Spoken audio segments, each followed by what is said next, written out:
Welcome back to Man the Helm podcast. Today I am joined with Joe of Hello Sailor Fex. How's it going, man? Hello, mate. How's it going? Oh, super. Finally. I know, yeah. Well, with time zone differences, sometimes the scheduling can be a little hard sometimes, but we got it worked out, so it's all good. No worries at all. So Made it in the end, mate. That's what matters. that's all that matters. So I really enjoy the community of musicians that I've gotten to know over the past couple of years, because I get to find out about people like yourself that I would have not have found out about, with the plethora of people that are online, companies that are online, companies that pop up and kind of ebb and flow through their cycle. Like there's just so much information. So I'm happy I got introduced to you from Philip Carter from the 40 Watt podcast. Him and I are pretty good friends. Man, so much fun. I mean, that guy is just such a cool guy. I Yeah. mean, much like yourself, I felt like I kind of knew him before talking to him, because he's obviously such online, such a big media presence. It's kind of weird. And Yeah. when he got in touch initially, I was like, "What? You want me on your podcast? That's insane." But yeah, you're right. It's this community that we have is just amazing. It's the golden era, golden time for anything gear and guitar related. Yeah. I think it's funny because you always have these guys that will kind of pop in at the right time. It always seems like everything happens at the right time, regardless of like whether it's gear related or just life in general, everything just happens at the right time and when it's supposed to and all that. And like I said, I was fortunate enough. I haven't listened to Philip's podcast in a long time, and when I pulled it up, that was one of the first ones that popped up. I was like, "Oh, let's check this out." I have no idea who this is, and after hearing your story and all that, I was just like, "Dude, I got to reach out. I have got to reach out and get it firsthand." So Oh mate, for wild. lists, yeah. Sorry, Sorry. go ahead. No, I was just saying it's been a wild ride, and almost sometimes when you think about it, it's kind of unbelievable to get to the point that I'm at right now. It's just like, how did they get here making YouTube videos? It's just mad. Yeah. Well, and we'll get into that a little bit later, dude. I've been watching your stuff on YouTube all day today, and I don't do any sort of DIY stuff. I love gear and I love playing, but I would consider myself more of a a guitar player and not one of the people that really seeks after gear. I just get stuff that works best for me and call it good. But like something about your personality and the way you present everything is super fun to watch, the DIY stuff that you guys are doing. Oh, thank you very much. It's such a pleasure. I mean, I did the Brighton Guitar Show literally 2 days ago, Yeah. and loads of people come up saying, "I have no clue what you talk about on your videos, but I just watch along for the fun of it," Yeah. which is insane to me. Well, and through those videos, I mean, even people that aren't might not necessarily be into the DIY sort of thing, you might spur on a handful of people to really dip their toes into that and go forward with it. So you never know what can come out of Yeah, something like that. So, exactly. I mean, I think to the greats. I mean, the greats in sort of that space, it'd be like Uncle Doug or the Guitologist or is it D Lab? Them sort of people, like okay, yeah. amazing. Like just I've watched them guys in awe, and I've learned so much from them. And then now I've got people saying to me, "Well, actually, I watch your channel for that sort of thing." It's like, what? Yeah. It's a privilege. Yeah, it's got to be kind of surreal every time you get some of those DMs and emails and stuff like that for sure. Yeah, yeah, Yeah. weird, so weird. Yeah. Well, before we get too deep into this, what I really enjoy is the story of how and the whys and all that. So let's kind of go back a little bit. People that might not know who you are, you've got a really awesome story. So let's just start kind of towards the beginning. What kind of got you into music in general, playing guitar, and then we can kind of work our way up to where we are today, if that works for you. Yeah, yeah. So music in general, I mean, it's such a wild ride. It all started right. I forget how old I was, but my mum and dad. Bear in mind, we come from like a council estate called Bootle in Liverpool. It's kind of like it's basically like world's end. You know what I mean? I Right, thought it was sure. like the nicest place in the world, but it definitely wasn't. But my my mum and dad, they were both non-working for most of my childhood and stuff, and it was not well until I got a bit older, that is. And then they both ended up in like professional professions, which is kind of weird. But anyway, one birthday, they got me this Walkman. Now, I'd never shown any interest in music at all, and it was just such a weird present. Now, looking back, I know it's because they didn't have any money. Someone's obviously give them this thing, and they were like, Oh, "Oh, okay. brilliant." Yep. And and all they had was an Eagles tape because my dad's into the Eagles, and a Queen Okay. tape, and Yeah. I kinda I wore the Eagles thing out, and then maybe 6 months in, I finally got, What's the Story, Morning Glory, that album. My mum taped Oh, it off her yeah. friend's son, and I was just like, meant to, and guess what? I'm going to see them soon as well in, Very their last nice. day. Oh, man, Yeah. I can't wait. Epic. But anyway, I basically, I just consumed this music, and I was obsessed with it. And I tried to learn the guitar a few times. I just never really it just never stuck because it was like, well, there's all this other stuff going on, whatever, school, girls, football, all that. So I just, and of course later on, gang culture and much more. So I never really took to it until I joined the Navy, and that's when music really took hold for me. It was kind of like my first ship. There was lots of musicians, there's lots of people learning guitar, and I kind of thought, well, this is a normal thing to do, so we'll go from that. But up until that point in my life, guitar and stuff. I mean, Liverpool, where I was from, you'd never seen anyone walk to school with a guitar on the back. That wasn't the sort of thing you seen. So Okay, um, yeah. it wasn't like a normal thing to do. So I didn't do it. Yeah, but I mean, when I actually picked up the guitar, it was just. I mean, I tried and failed lots and lots of times to learn, and that, mainly because I got so obsessed with pedals later on. Um, But to be honest, I never really gelled with the guitar because, I mean, I'm sure as you've seen off the 40 Watt podcast and people who know me, I was massively off the deep end with the wrong crowd for a Yeah, very, very for long sure. time. I mean, when people say, "What did you want to do when you grow up?" My life's ambition, 100%, was to get to 18 years old, which I was hoping for, and to get a council flat, which would be like social housing, and maybe to sell a bit of drugs on the side, so that I could have a little bit extra money. But I'd be happy with the council flat, and that was life's ambitions. And it's mental to think now. But my friend, his name's Squeak. Well, his nickname was Squeak. His name's James. And him and his brother, Bubble and Squeak. One's fat, one's skinny. One has a squeaky voice. Hilarious, whatever. He joined the Navy, and I was like, "What are you doing, mate?" And he joined the Navy, disappeared for 3 weeks, and then come home and said, "It's really hard. You couldn't do it." And I was like, "Well, my personality is absolutely competition driven. Since joining the Navy, a lot of my bosses have learned if we make life a game in a competition, I'll engage and take part, and then I'll do Mhm. the thing that they want me to do." Yep. And it was kind of that challenge, and I suppose that's one tool set that I've learned in my life for the people that I have under me now. Some people work well with encouragement, some people work well with whatever. And the people that I keep an eye on are the people who say, "You can't do this," and they go, "Well, watch me," that sort of thing. And that's what it was. It was like a challenge to me. And so I remember going home that night and I sat my mum down. I said, "I'm joining the Navy." And she almost, and I mean, almost like lol, like laughed her head off. She's, "What are you talking about? You got to join the Navy, all this stuff, the drugs test, yeah." And I was like, "I don't care. I'm joining." She's like, "All right, well." At that point, I went and lived with my cousin who lived, a fair way away. So I was out of the culture, out of like that group of friends. Her name's Big Vicky. She's a character in herself. So you imagine this rather large, aggressive girl who's like everyone's terrified of. That was my cousin Vicky. Okay, awesome, Um, yeah. and her boyfriend at the time, Tony, who she's now married to, them two were just like, "Well, come and live with us." And in fact, it was more like, "Why don't you come and stay with us for a few days?" Which turned into weeks, which turned into 7 months while I waited to join up. It Mhm. was mad. And so I was kind of living on their couch. And when I look back, I'm thinking they had their like 16-year-old cousin just come and live on their couch, who's clearly a drug addict, by the way.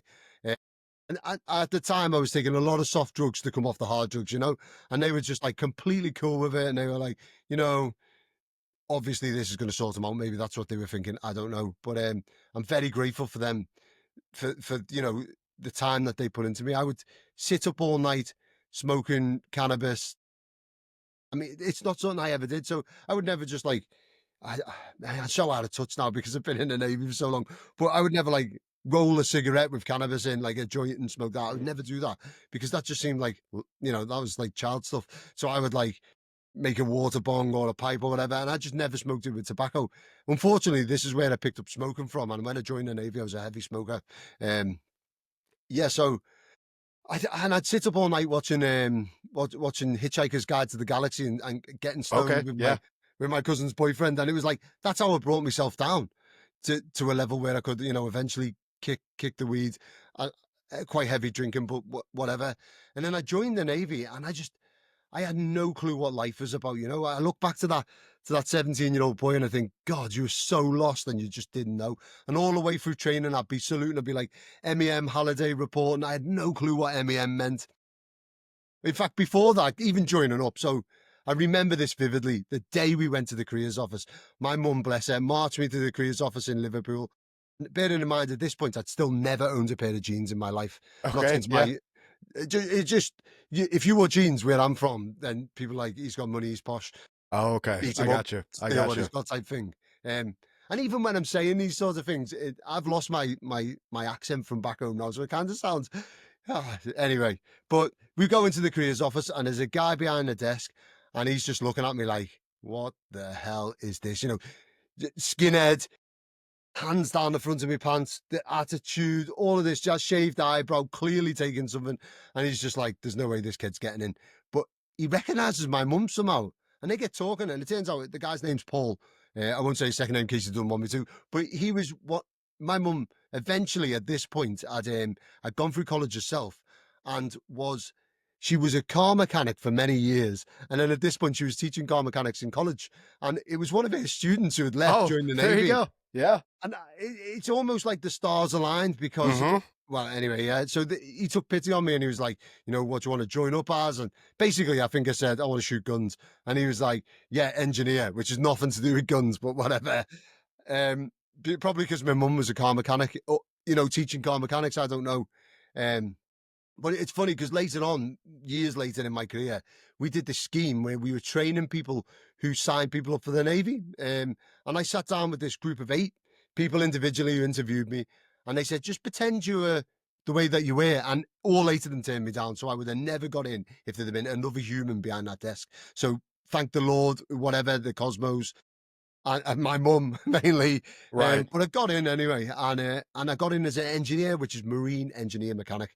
Now I had no clue what MEM stood for because I didn't care. I was doing the 8 weeks basic training, putting my notice in, leaving, and then saying to my mate, "You can't do it." In my head, even though thinking back, clearly I hadn't gone through all of this just to do that. I just hadn't. And then I got to the end of basic training, and it changed me because not only was it around people where they say, "Oh, what do you normally get up to over weekends?" And I'd be like, "Well, we steal a car or go out joyride or like fire to the park and fight with the fire brigade, that sort of thing." And they were all like, "No, what? That's not normal." And I was like, "Well, what do you do?" They're like, "Well, we play football or we go out drinking or whatever." And I was like, "Huh. Okay." So then three weeks into training, it was bitterly cold as well. 3 weeks into training, we had the Christmas break because oddly enough, it fell over that. And I went home and I was just a different person. I just didn't care. Didn't care about all that jazz. All I wanted to know was I'd just been paid my first pay pack. It was like £700. Never seen so much money. Yep.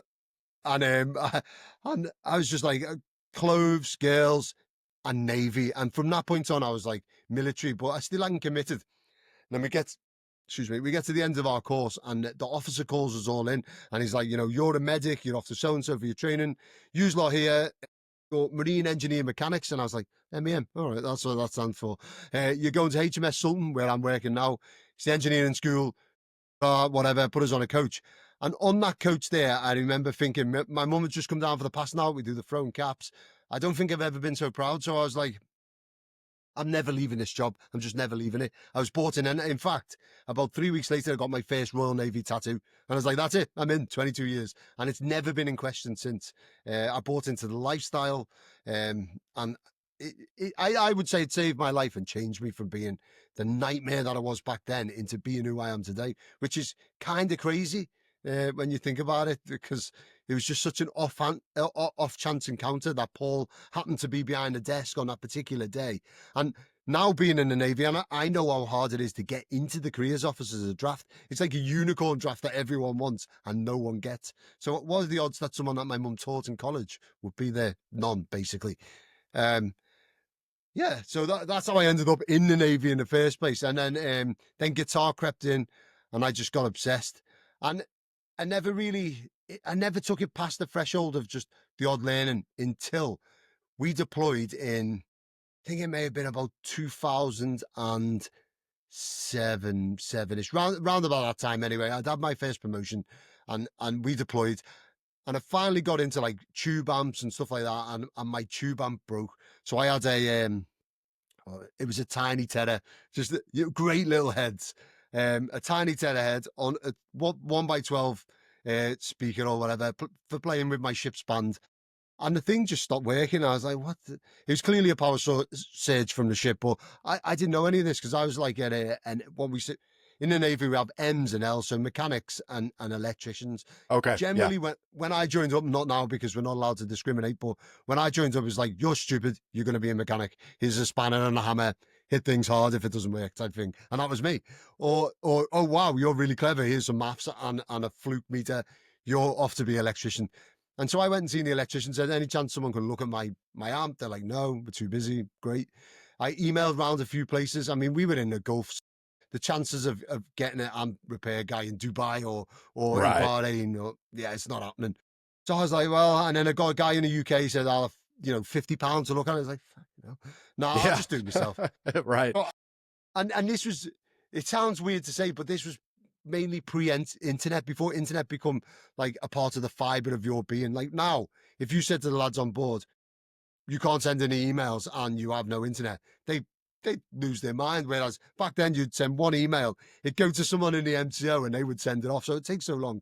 And I was just like, I'm too impatient. I want to play guitar. So I lent a fluke meter off one of the guys, and I just taught myself how to do it. It's like, it can't be that hard, which was quite dangerous because we're talking about a valve amp here, and I had no clue what I was doing. Right.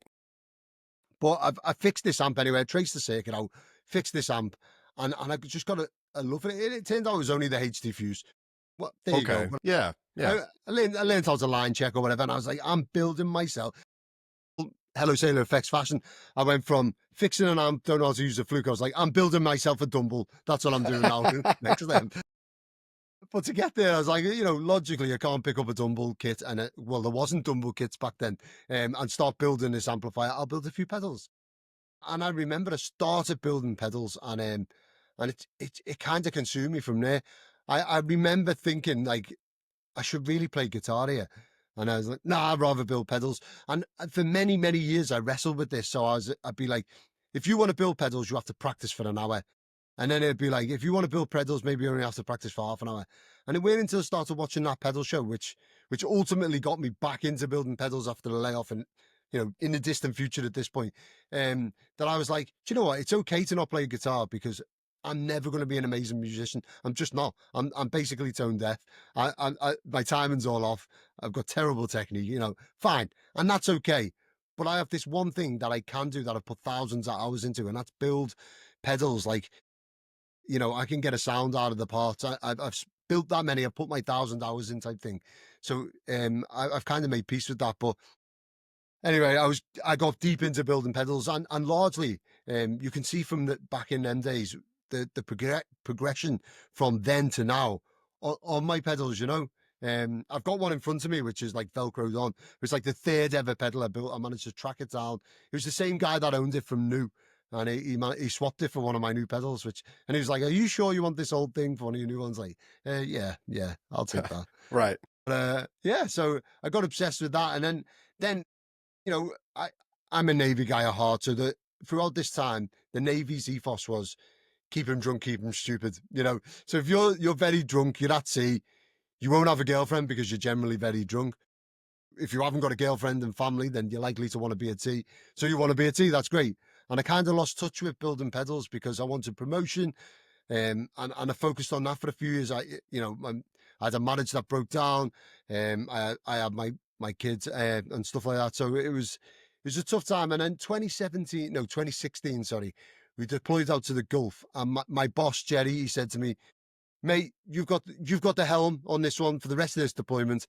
I'm learning to play guitar." And I was like, "Whoa, hang on a minute, what?" And he's like, "Yeah, you can deal with all of this. Anything that comes away. If you want me, I'll be in my cabin playing guitar, And I said, well, do you know what? I fancy learning again. Maybe we could learn together. And he's like, yeah, okay.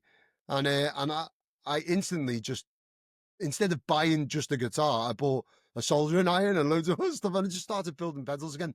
And at this point, 2016, the Navy had become like internet crazy. So every person on board had internet. So I had lots of access to like, to schematics and stuff like that. And that like thirst for knowledge kind of rolled from there. And then I also found, crucially, and I say this all the time, I found that pedal show, which sounds Yep. insane now because, Dan and Mick, they're such nice people, and I know them now. But back then I just binge watched it and I was like, obsessed.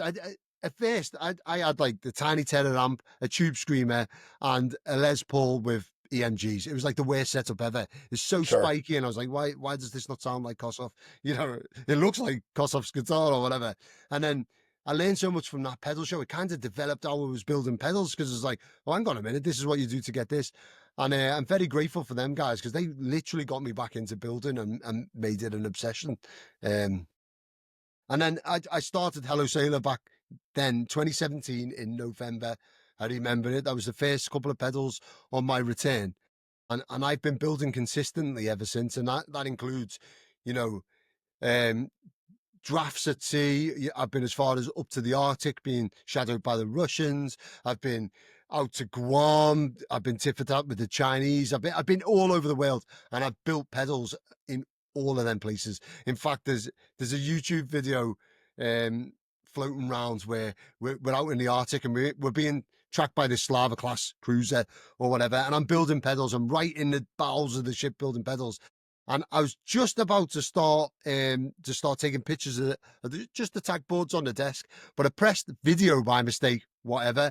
And as I pressed video, the general alarm starts going off, and you're the flood, flood, flood. We'd sprung a leak in the middle of the Arctic. It was coming in a machine space quite profusely.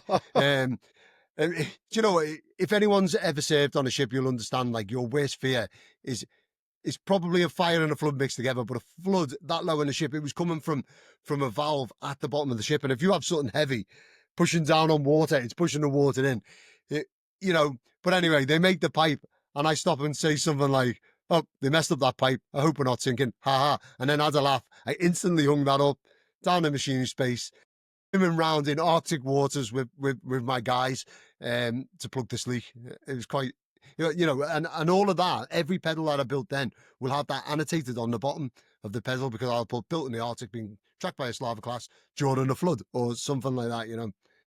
But these days, because I'm in the engineering school, there's nothing really interesting to write in there apart from got up, went to work, told some sailors off, Right, come home right, again. right, right. Yeah, so I mean, I've had several drafts of the engineering school. This is the place where I'm most at home, and I kind of developed over my time in the Navy. I've always been like the guy who wanted to teach the guys below me how to do the job.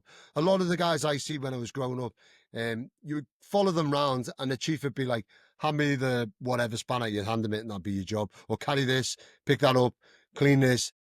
And I was like, I'm learning nothing here. And so when my guys come along, it'd be like, if I'm working and I don't need you, you will not be here. Like, I will not have them standing there watching me work. There's no need to that.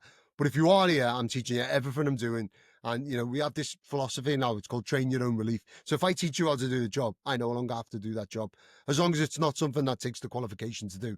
Um, and I got really interested in teaching. And when I was the rank below I am now, I took hold of the training program for everyone, for all of the lads in my department. And I would run training, and I actually got an award. I went to London to Oliver Cromwell's house, which is another surreal thing. This massive house. There's like, if you can imagine a painting of Lord Nelson, that Right. everyone would see Mhm. online or whatever, the real painting's in this building, and Yeah, it's like massive. And I've got pictures of me under it. And basically, I went there. I got nominated to go to this society. It's all this posh secret backhand shake society, loads of sure. admirals and stuff. And while I was there, it was for coming up with new and inventive ways for training the lads. And all I did, the same way that I trained me, is just make it a game. It'd be like, right, we've got rounds coming up. No one likes cleaning for rounds, but we're going to have a competition. One leading hand, one leading hand. Here's your teams. This gearbox yours, that gearbox yours. Whoever gets the cleanest one on the day of the races, it's a day off work. And they're all like, oh, well, and they'd be down there in their own time scrubbing and stuff like that. And, Yeah. and because I'd done all this, they put me through for this award. And Well, it was nice of them to do, but this surreal journey from being like a drug addict on a council estate that has stole more cars and been arrested more times than you would imagine. I mean, to put it in perspective, after 10 years in the Navy, I was like, my 18-year-old, he was maybe, I don't know, how old would he have been? Anyway, he was a small child, and I was like, I've had enough of being away from home. He can't handle the deployments. I'm leaving and I'm getting a normal job and I want to stay in uniform. So I was like, the police would probably be a good idea, Merseyside police. I've in my head, I thought I've got quite a bit of experience. So I went to the police station and said, look, I've got a lot of juvenile convictions or arrests and stuff. Would this be a problem? And they were like, well, there's no violent crime. There's no, there's nothing of a sexual nature. It's basically just car theft and drug offences. That's, we can work with that type thing. So I applied to join the police, but to do that, you have to put your notice in from the Navy. So you have to have submitted your 12 months notice. So I went to my captain at the time to submit my notice. No thing. You go to the captain, explain yourself. And he said, why do you want to leave? And I said, well, I don't, sir. I love the Navy, because I'm obviously little corner flag waving, go Navy or whatever, always have been. And he was like, well, why are you leaving? I said, well, my child can't handle me being away. And at the end of the day, what is more important than family? Nothing. And he's like, okay. But little beknown to me, he didn't actually submit my notice. He just kept it in his in tray digitally and just never forwarded it on. And anyway, I applied to the police and they sent my application straight back and said, no, join any other police force in the country, but the volume of crime we won't have, which is such a shame. But I'm glad that they did because I wouldn't be where I am today Yep. and doing what I'm doing now. But yeah, it just goes to show you, reformed. They don't believe in reformed. After 10 years of service to the country, they wouldn't take me still, thankfully. But yeah, so I went from being like the council estate boy, drug addict, car thief, surreal beginnings, all the way through to which I'm just thinking back to then. At the time, my mum's teaching car mechanics, or she was a mechanic, and my dad was a social worker working in the area, working with the kids that I was around. Yeah. Which is just quite weird. I mean, my dad didn't speak to me for about 10 years, so maybe a bit less than that, maybe about 8 years, up until I joined the Navy and passed out with basic training. Me and my dad did not speak a word, not a single word. Hmm. Because he's very old school English, stiff upper lip. He would have quite happily kicked me out the house for the way that I was, which, Absolutely. yeah. Yeah. But that's kind of the weird situation that led me back to the engineering school here. And now, I took it in. Sorry, I went off track there. I took an interest in Hey, teaching no, at some no, point. no. We're here. We're podcasting, man. We're here to go off track. My problem is everything in my brain is like 50% of it is thinking about the next pedal and building, and the Yeah. rest of it's trying to scramble it all together. But yeah. So the point is, I got deep into training people, and I really enjoy it. Rightly or wrongly, maybe narcissistically, I like being stood up in front of a lot of people and delivering something. I've never been one of these teachers whenever I've taught anything to be able to read off a script or, on the next bit. I just can't do it. I like to I have the bullet points, give me the bullet points, I put them in my back pocket, forget them and just go offhand and teach what I know. And I always took on the extra training. And that led me to then, when I joined HMS Sultan this time round as a chief, completed my full service, ready for pension and all of that. I weren't teaching anymore. I'm behind the desk. I'm in a HR role now. So it's kind of like the guys turn up in the morning, make sure they're dressed correctly. Chief, I've lost my shoes, go and get a new pair. It's that Right. sort of thing, Okay. Or Yeah. like, oh, my nan's cat's friends, uncle's rabbits died. I need some time off work. I'd sort that out. I mean, obviously it's more serious than that. I'm making Sure. light of it. Sure. Sure. But we've had anything. I mean, we had, for example, I can't say too much, but there was a death at the weekend of a 17-year-old boy, from work, motorcycle accident, stuff like that, dealing with that kind of thing. Hmm. And I lost the teaching element and I really missed it. And I was like trying to find ways to maybe, teach my kids. And he's like, I'm not interested, Dad, I'm 18. I've got a girlfriend. What are you talking Right. about? Type Right. thing. And this was kind of an outlet. So it combined with the fact that I really wanted to get my pedals in front of people without being too silly. So it kind of makes sense to start building things, modern things, and filming it. And I've only been filming them for maybe 18 months max. Yeah. I was going to Um, say it's been less than 2 years. yeah, Yeah, and only maybe just it was April last year where I started doing a video a week consistently, Mhm. and it's just snowballed from then. It's like people are genuinely interested in this sort of thing, and I'm teaching them like an AB2 in the Navy is like the lowest rank. I'm teaching them like an AB2, never seen a warship.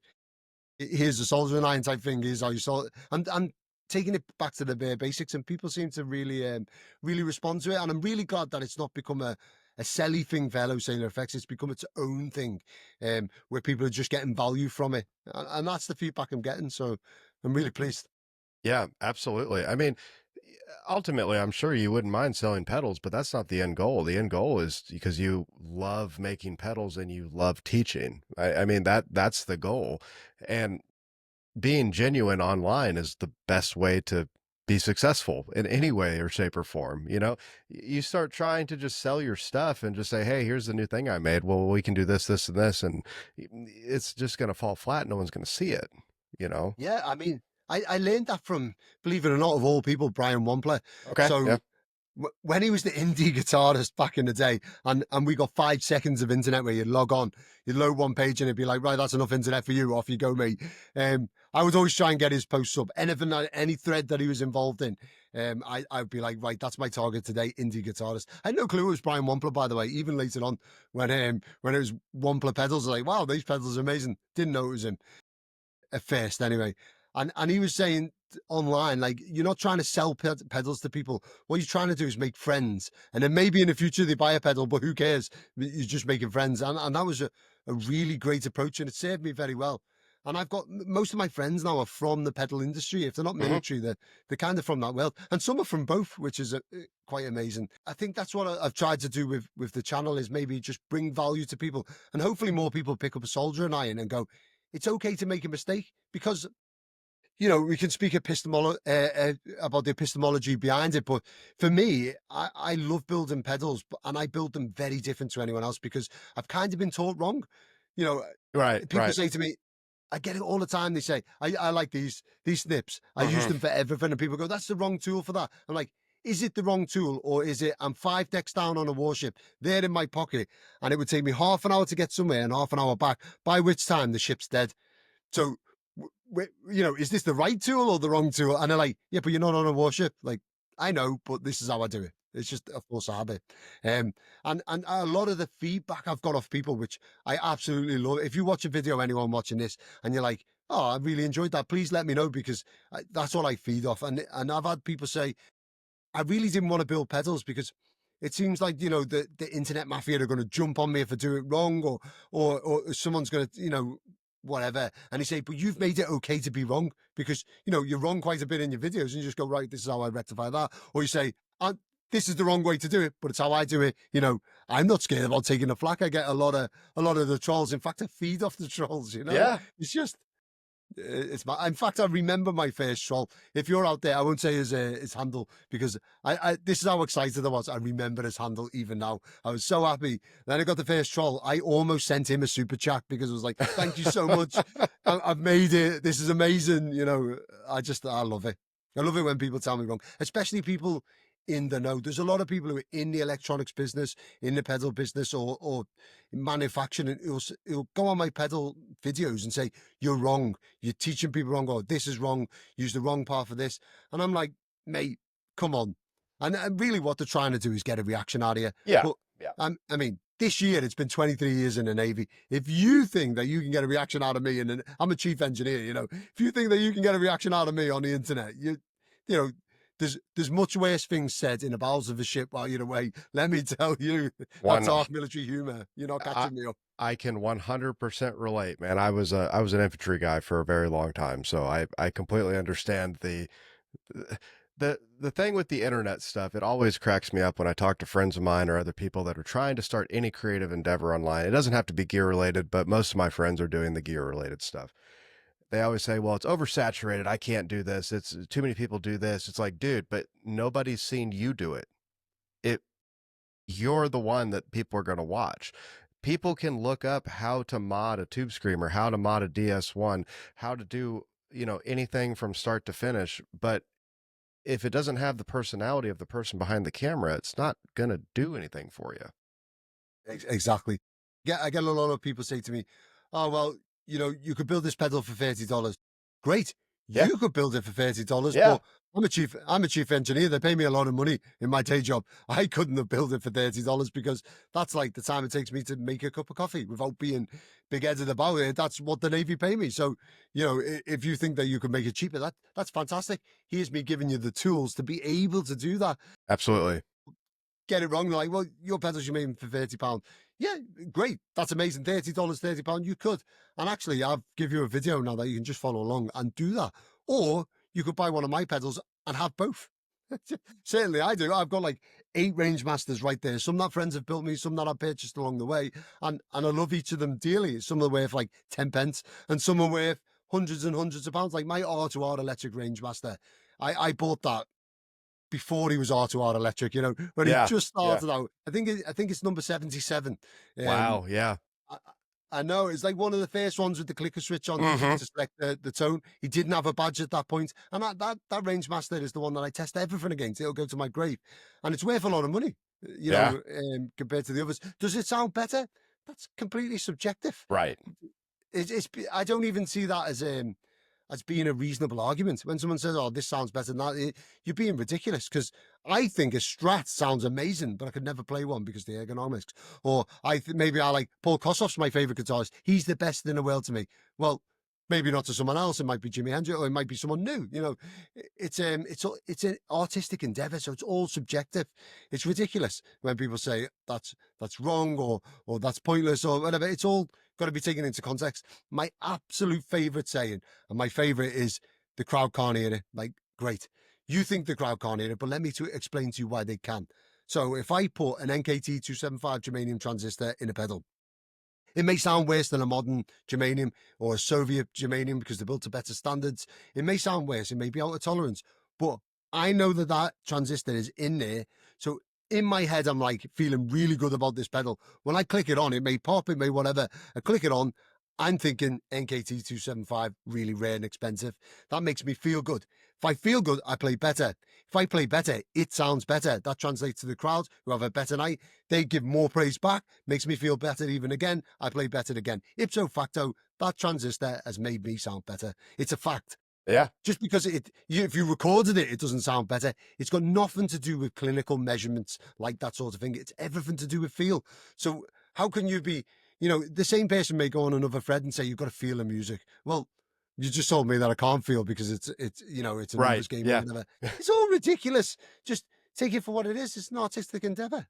Yeah, that's one of my favorite things about, certain people, especially buying from boutique builders and stuff like that. Well, you could just get this from somebody else. But there is two things that really draw me to smaller builders are the aesthetics, because first and foremost, guitar players play with their eyes. That 100%. But second, when I step on that pedal or I use this guitar or I play through this amplifier, if it inspires me to want to play something, then it's the best thing ever. It doesn't matter what the tolerances are. It doesn't matter what it's made with. You know what I mean? As long as it provides me that value of like, oh, this is what I'm excited to play now. Because like you said, everything after that is going to translate to making it that much better. Yeah, and also another thing that little builders have that maybe you don't get from the bigger builders, purely because of economy of scale, is they have a little bit more time to focus on what you need. Exactly. So, for example, I've got a 1960 Melody Maker. It's a child's guitar, isn't it? From 1960, and it is the best guitar I've ever owned, I've ever played. And I bought it at my first guitar show, so it's got real sentimental value to me, which is Hmm. probably why I think it's the best guitar. Whatever. Sure. I mean, this thing was spray painted rattle can black when I got it. It was meant to be a 61. Someone had put P100s in it instead of the single coil pickups. It had a Leo Kwan badass bridge on it. It was terrible. And the electrics didn't work. But I restored it basically. And for a long time, I struggled with what pickups to have in it. Now, my friend Stu runs a brand called Sunbear Pickups. If you've never seen them, they're definitely worth a look. He does like staple P90s Okay. and Yeah. stuff Yeah. like Yeah. that. Hmm. So he got in touch and he was like, I see that you've got this guitar, you're struggling with it. I think I know what you want, mate. I can make you a set of pickups. And so he did me a staple P90 for the neck and one of his 56 P90s, I think. Anyway, I forget his numbers for the bridge. And that's because he knows my guitar. Mhm. He actually went out and bought a melody maker himself after seeing mine. He knows my guitar. He knows me. He knows what I search for in sounds just by seeing me online and stuff. And he made me the best set of pickups I've ever had, ever. And they fit that guitar so well because he could wind them with that in mind. And Mhm. I actually had a similar experience this weekend in Brighton in a guitar show because I had a guy come up and I could see that he really wanted to just buy a pedal because he's like trying this, trying that, and he's like putting two of them together side by side, and he wanted the Kossoff drive because he's looking for like a 70s rock sound. That's what he's searching for. And now the part of the pedal expo I was in was completely silent. So he's got the cans on and he's playing away. And I can see that he's digging in with his right hand and he's trying to get more out of it. And he's getting a little bit too much gain because he's like backing the gain back up in the volume. And I can see what he's doing. And so I just went and got I built these Brazilian Rosewood anchor drives, but I dialed them in with a little less bass and a little more clarity just Okay, because okay, yeah. I was going for a page type thing, and I just unplugged one of the pedals. I set the pedal first to, the preamp power amp down, master volume up, so it was like just on the hairy edge of breakup. I mean, I know where my pedals are set, so I just put that in, Mhm. plugged it in. He clicked over to it, and I could just see he's like, "Oh," and then he clicked back, and he clicked over, and he took one headphone off and said, "I'm taking this pedal," and that's what you get from a small builder. You get someone who's going to take the time and attention to see what you do with the guitar and how you react. Even over email, I get people say, I want to buy this pedal. I want these sort of mods to it. And the first question I ask is, what amplifier do you plan on playing with? Mhm. What guitar do you use? Do you use your guitar's volume? How do you play? Where will it be in the signal chain? And all of these things, do you dig in? Do you back off? Do you play with dynamics or do you go into something digital? Because that's, let's face it, that's a valid thing. And yeah. And that's the first thing I'll ask because that informs the rest of the build. Yeah. It always amazes me that people don't expect that. Well, and I think it's just because we're so used to, from a consumer side of things, of buying from these larger companies, the Tomans, the Sweetwaters, and stuff like that, where we don't really have a personal, um, any personal touch from the company that we're buying from. We might get the email that says thank you for your order, but that's really about it. So buying from smaller builders, it's you get that awesome customer service that you would never get. And I don't even want to call it customer service because it's more of like starting a professional relationship. That's more of what it is. It's not even customer service. So that's what I really, really enjoy about finding out about people like yourself that are making really awesome pedals that I get to like. It's like when you find a band for the first time and you get to listen to their whole discography, you know, Yeah. that's Yeah. kind of the situation I'm in right now, especially with your guys' stuff. I feel the same way. I like even stumbling across like new YouTube channels, I'll just binge the hell out of them, and it's so good. I mean, we have such an amazing industry at the minute. My father-in-law, who comes to all my guitar shows, he's become known as the guy who doesn't like cable ties because every time I put a cable tie in a pedal, I give him a bit of hell, But he was like at first, mate, why are you putting all your designs online? Someone's going to steal them, and then you like I did my Kossoff drive that video got like 60, nearly 69,000 views so far, Hmm. which is mad.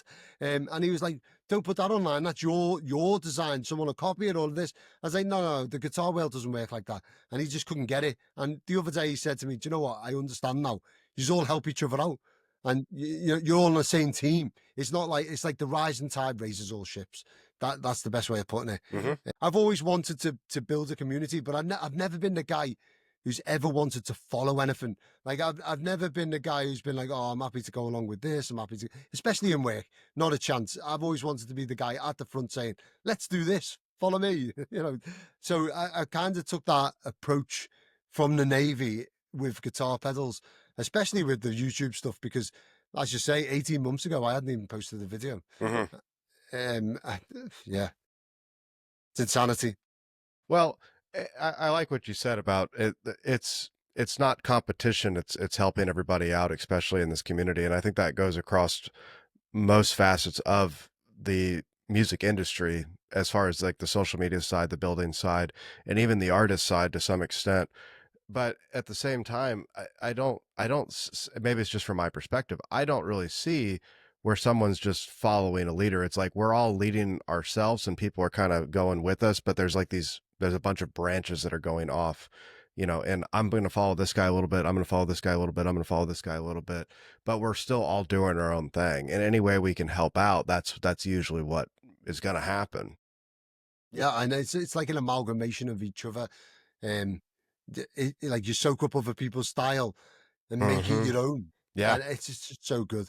I Yeah. mean, I would have never started a podcast if I hadn't been listening to things like the Guitar Knobs podcast, or the Fret Talk podcast. That's other. I would have never thought, let's start a podcast. It just wouldn't occur to me. So, and you kind of take the interviewing style and go, how can I make that mine? And yeah, Yeah. Well, and see, that's the thing. I thought it was funny. I've gotten one mean comment about the podcast, and the one that's, well, I've gotten a few, but the one that stuck with me the most is, this isn't a gear podcast. It's like, well, I've never said it was a gear podcast. I said it's a music based podcast. I happen to have people on that make gear. I happen to, but the thing is, like, you have plenty of other podcasts you can go listen to about straight gear talk. You know, I want to know the person behind the gear. Like, the gear is awesome. The gear is always amazing. And but the story of why, the why is what gets me for, you know, what happens. And the best parallels, because there are plenty of people, I mean, myself included, I everything you said about your military service, I can 100% relate to, and I've been there and done that, and there's aspects that we share with that.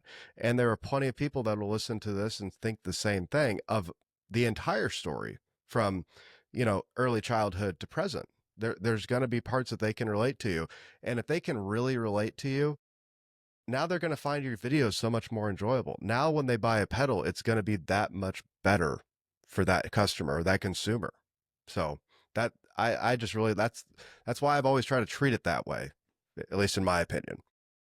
yeah. I mean, that's a standard thing, isn't it? You're buying into the more like being part of the group. Like, for example, my podcast, we've got like a real cool group of people, and I'm like, next year when we do a certain guitar show in a certain place, maybe we have a meetup. We all go out for a meal and a few drinks and stuff, and that would have never happened without like this one love that we all share.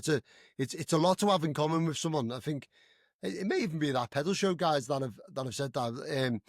Being interested in gear and music is kind of a hell of a lot to have in common with people. It's much like being in the military. Um, and of course, you do have the toxic people who you always see. Like, there's some builders who do nothing but complain about building, and I'm like, Sure.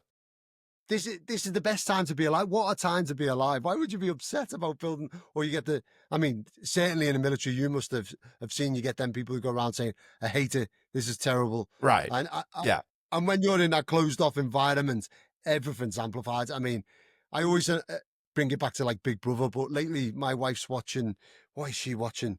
Uh, Love Island, Okay. the Yeah. worst program in the world. But these people are put into a small resort for 4 weeks, and they lose their mind. Like, Yeah. there's tear ups, there's people in love with each other, break up, all of this in such a small 4 week period, and it's because the isolation of being in that small unit, it really amplifies everything.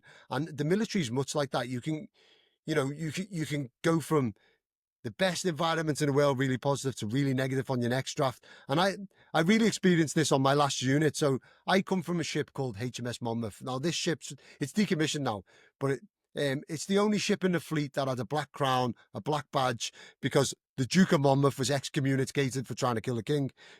That's the history of it. So Okay. this Cool. ship was called it's like it stood out because other ships have red writing on the side. Ours was black.